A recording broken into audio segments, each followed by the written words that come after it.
Buen día chicos, el día de hoy vamos a revisar el tema de terapéutica antimicrobiana. Para hacerlo un poco más digerible lo vamos a dividir en 4 partes: patología respiratoria, patología genitourinaria, patología de piel y tejidos blandos y vamos a culminar con patología gastrointestinal. Yo sé que el tema de antimicrobianos es uno de los más largos y más tediosos que hay en la terapéutica. Sin embargo, voy a tratar de hacerlo un poco más dinámico para que no quede tan simple como esta patología y este tratamiento. Debido a la cualidad de este tema, muchas veces se relaciona con la memorización. Se dice que, bueno, el antimicrobiano es una enfermedad y se acabó. Pero la realidad es otra. Si nosotros conocemos la característica de los microorganismos que causan la enfermedad y las características de los fármacos que se utilizan, podemos hacer una relación lógica y dar una adecuada terapéutica. Dentro de cualquier antibiótico que nosotros vayamos a administrar, tenemos que tomar en cuenta varios aspectos. El primero de ellos es el espectro: qué bacterias, qué hongos, qué protozoarios matan. El segundo es la distribución: a qué lugar llega mejor el antibiótico. Hay antibióticos que tienen mayor penetración a pulmón, otros a piel, otros a tejidos blandos. Por ello, es importante conocerlo para saber qué terapéutica administrar. Otro punto es la sensibilidad y la resistencia.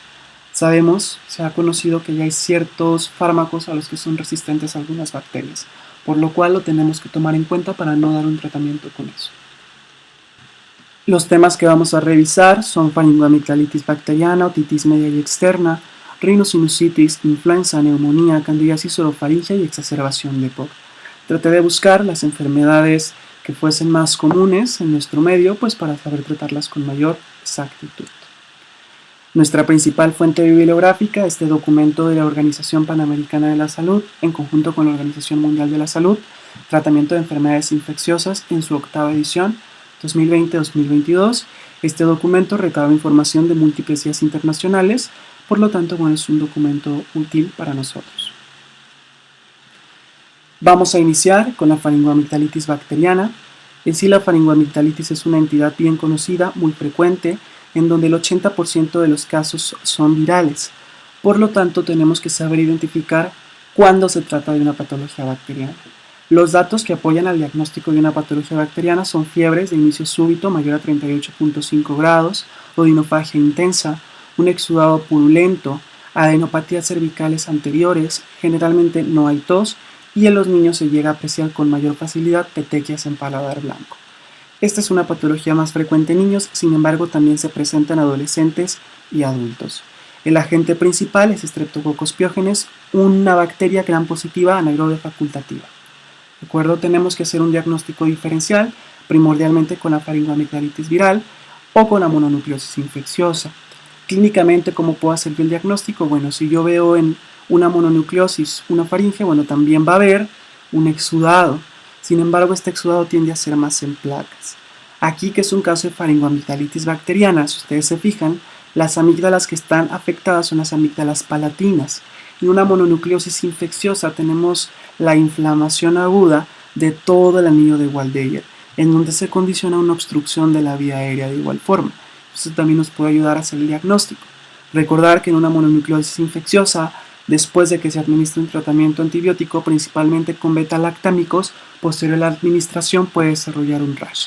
Nos puede ayudar a confirmar el diagnóstico. También hay otras características como la hepatosplenomegalia que pueden abonar al diagnóstico de mononucleosis. Corynebacterium diphtheriae, esta es una bacteria que también se asocia a faringoamigdalitis bacteriana. Afortunadamente el tratamiento es el mismo si se trata de esta bacteria o del clásico Streptococcus pyogenes. Este es el manejo en niños, por lo mismo de que la patología es más común en ellos. La amoxicilina y la penicilina G benzatínica son beta-lactámicos, tienen muy buena cobertura contra gram positivos, que es el caso de la bacteria que causa la faringoamigdalitis. En los niños se recomienda una dosis de 50 miligramos por kilogramo por día, dividido en 2 dosis, es decir, cada 12 horas por 10 días. La penicilina G benzatínica, bueno, se considera como de los gold standard, el benzetacil que tenemos aquí en la imagen.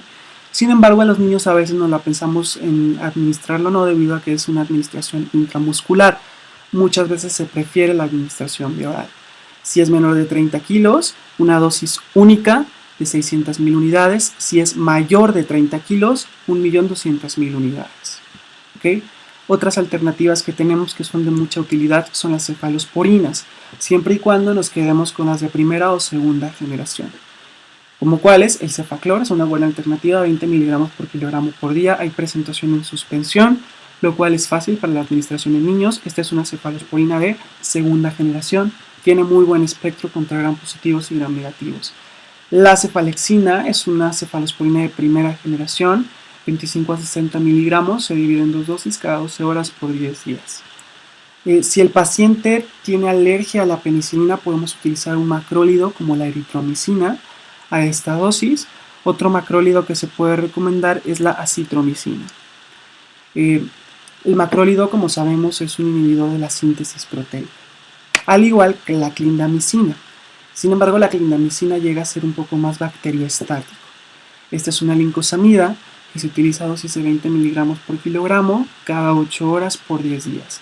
Desafortunadamente, la clindamicina tiene múltiples efectos adversos. Uno de ellos es la proliferación o el riesgo de desarrollar una colitis pseudomembranosa, más que nada cuando es un uso prolongado. En adultos, bueno, aquí tenemos unas alternativas, que es el caso de la amoxicilina con ácido clavulánico, un inhibidor de beta-lactamasas como sulbactam, tazobactam. Aquí la característica, bueno, pues es la dosis que cambia, 500-125 miligramos cada 8 horas por 7 días. Si nos encontramos frente a un paciente que tiene faringoamigdalitis de repetición, bueno, podemos incrementar la dosis a 875 miligramos de amoxicilina cada 8 horas por 10 días. Otra alternativa es utilizar la amoxicilina sola, sin inhibidor de beta-lactamasas, 1 gramo cada 12 horas por 7 días. O utilizar la vía intramuscular con una dosis única de 1.200.000 unidades de penicilina benzatínica. Alternativas, la cefalosporina, cefaclor, cefalexina. Y bueno, aquí tenemos a los esquemas de los pacientes que sean alérgicos a la penicilina. El medicamento que les comentaba es la acitromicina. Este se recomienda en un régimen de 5 días.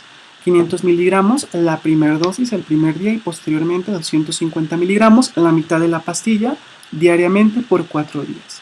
Otros esquemas que se recomiendan de acitromicina son 500 miligramos cada 24 horas por 3 días. Principalmente por Streptococcus pneumoniae, Haemophilus influenzae y Moraxella catarrhalis, gram positivos que últimamente se han asociado a ser productores de beta-lactamasas. Clínicamente se caracteriza por una otalgia intensa, pulsátil, unilateral. Puede acompañarse de hipoacusia, fiebre o irritabilidad. Recordar que hay 2 fases en la otitis media aguda. La primera es una fase acumulativa en donde vemos el incremento de la producción de este líquido purulento para en una segunda fase drenar.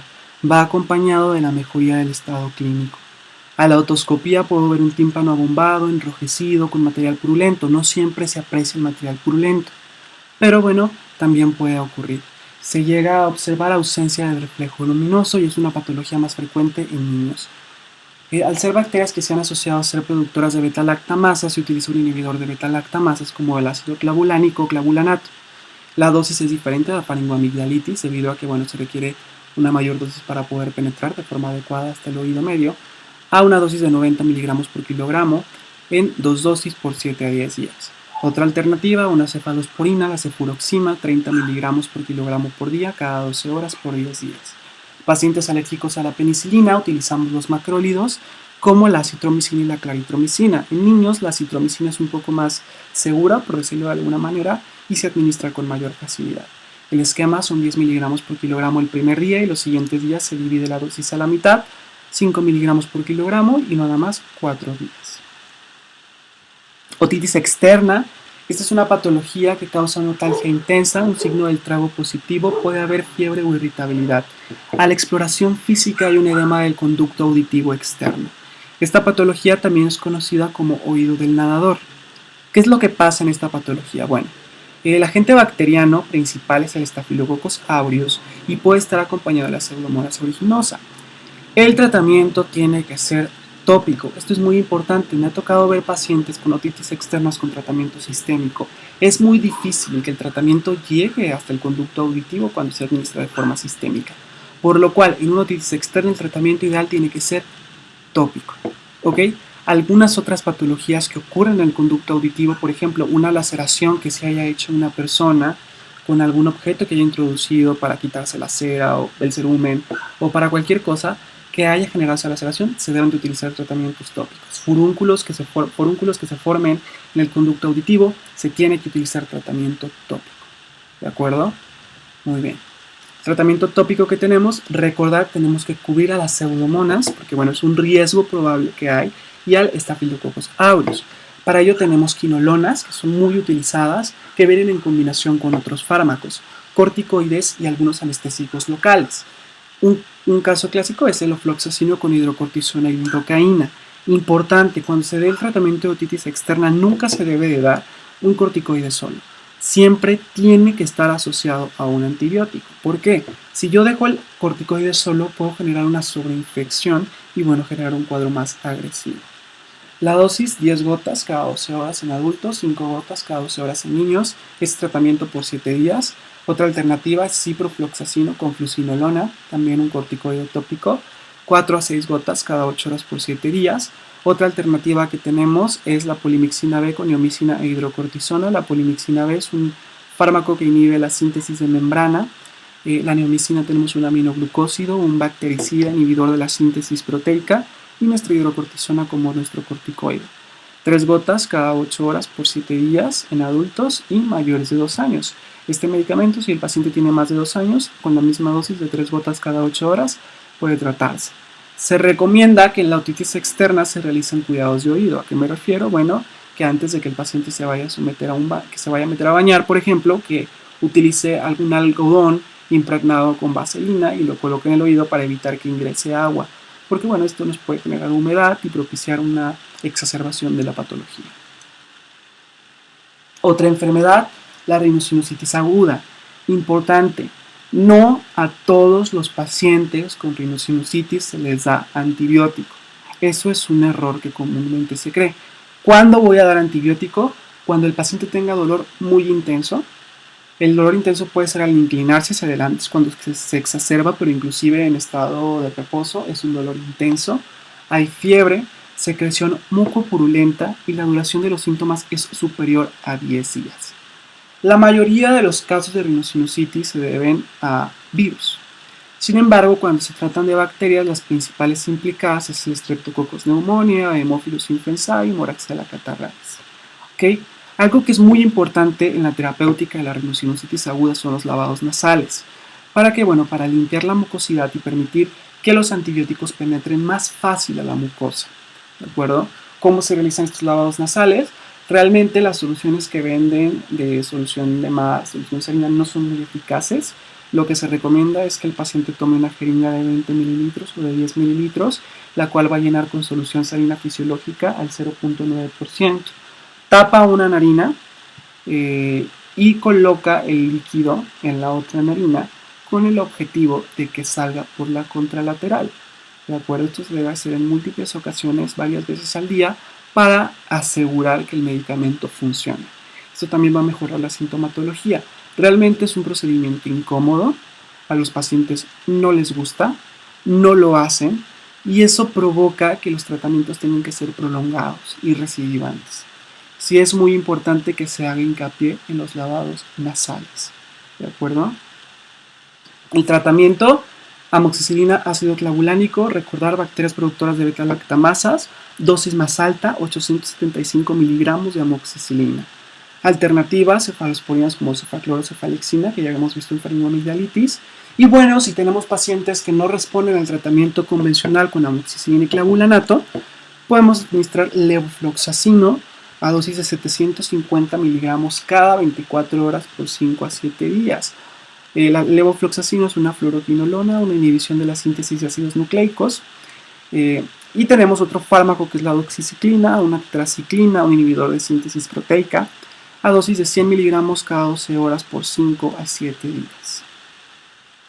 La influenza. Bueno, sabemos que la influenza es una patología que tiene mayor auge cuando hablamos de periodos estacionales, periodo de invierno.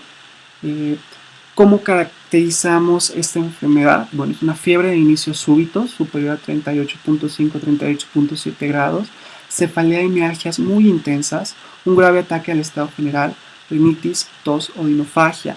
A la exploración física yo puedo encontrar eritema faríngeo, pero no voy a encontrar las clásicas placas exudativas. Los ganglios llegan a estar un poco crecidos, pero no son tan evidentes como en el caso de una faringoamigdalitis bacteriana. Generalmente se asocia a pacientes que no han sido vacunados y en pacientes con algún estado de inmunosupresión. La gente sabemos que tenemos el virus de influenza tipo A y tipo B, el que tiene mayor la habilidad inmunológica es el tipo A, por lo cual tenemos varios subtipos, H1N1, H2N3, referente a la hemaglutinina y la neuraminidasa. ¿De acuerdo? Esta es una patología que debe tratarse de forma oportuna. ¿Por qué? Porque el tratamiento que nosotros tenemos es efectivo si se administra en las primeras 48 horas iniciados los síntomas. Si se administra después, llega a ser un poco más difícil que el medicamento tenga un buen efecto. El medicamento que utilizamos es el oseltamivir. Es un medicamento que es un inhibidor de neuraminidasa y es muy efectivo en influenza. Otro grupo de antivirales como la amantadina o la ramantadina ya han demostrado que son ineficaces porque hay una resistencia por parte del virus. En niños la dosis es de 2 miligramos por kilogramo cada 12 horas por 5 días, con un máximo por dosis de 75 miligramos. En adolescentes y adultos, oseltamivir 75 miligramos cada 12 horas por 5 días, o zanamivir. El zanamivir es un inhalador como el que se utiliza para asma o EPOC, el cual son 2 inhalaciones de 5 miligramos cada inhalación, cada 12 horas por 5 días. El zanamivir no se puede administrar en niños menores de 7 años, por lo tanto lo dejamos más en pacientes que son adolescentes o adultos. Su acceso es limitado, por lo tanto tampoco se utiliza mucho. Preferimos el uso del oseltamivir o el Tamiflu. La neumonía. Bueno, sabemos que la neumonía adquirida en la comunidad nos referimos a que fue adquirida fuera de una estancia hospitalaria. ¿Qué características clínicas encontramos en un paciente con neumonía? Fiebre, tos productiva, dolor pleurítico. Laboratorialmente encuentro una leucocitosis expensa de neutrofilia siempre y cuando sea de origen bacteriano. A la exploración física, aumento en la transmisión vocal, matidez a la percusión, al momento de auscultar, disminución del murmullo vesicular, crepitantes o estertores. El diagnóstico es clínico radiológico. En la radiografía se puede apreciar una condensación, generalmente son lobares. Los agentes principales son Streptococcus pneumoniae, Haemophilus influenzae, Moraxella catarrhalis, Mycoplasma pneumoniae, dentro de los que consideramos neumonías típicas. Otros patógenos que podrían formar parte de las neumonías atípicas es la legionela, por ejemplo. ¿De acuerdo? Algo súper importante, en cualquier paciente con neumonía tenemos que aplicar el famoso CURP 65, que más que nada nos habla de qué tan grave está el paciente y nos guía hacia qué tipo de manejo le tengo que dar a mi paciente, ya sea ambulatorio, intrahospitalario o en la unidad de cuidados intensivos. Lo que valoramos es si el paciente presenta alguna alteración del estado de conciencia, valoramos que los niveles de urea estén por arriba de 7 milimoles, que su frecuencia respiratoria sea superior a 30 por minuto, valoramos su presión arterial, que su presión sistólica sea menor de 90 o su presión diastólica menor de 60 y que sea mayor de 65 años.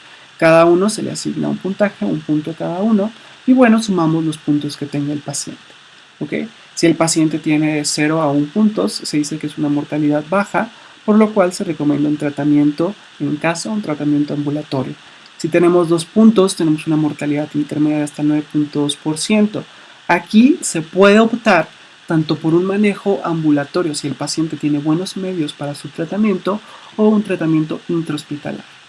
Y 3 puntos o más ya es una mortalidad elevada, por lo tanto ya se recomienda que sea un manejo en hospital, importante también dentro de la unidad de cuidados intensivos.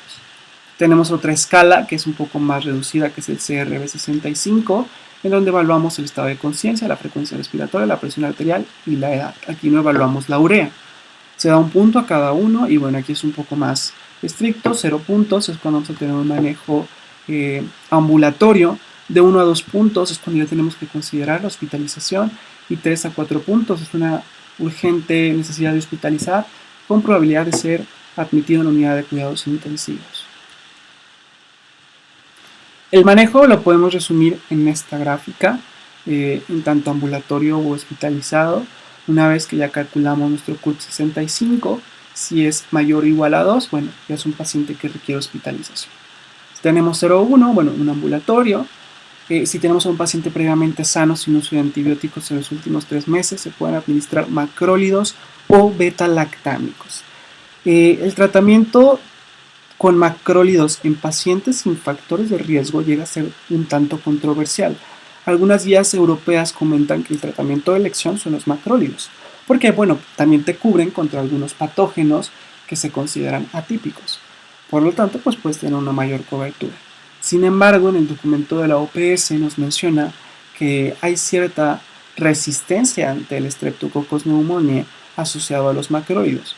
Por lo tanto, si este se administra de forma indiscriminada, puede incrementar la mortalidad.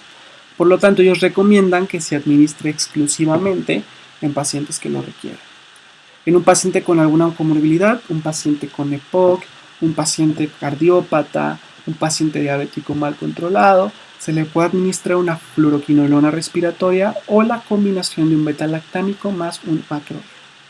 En un paciente hospitalizado, bueno, igual, una fluoroquinolona respiratoria, un beta-lactámico más macrólido, recordar por qué lo hospitalizamos. Y en una unidad de cuidados intensivos, beta-lactámico más fluoroquinolona respiratoria o el uso de acitromicina.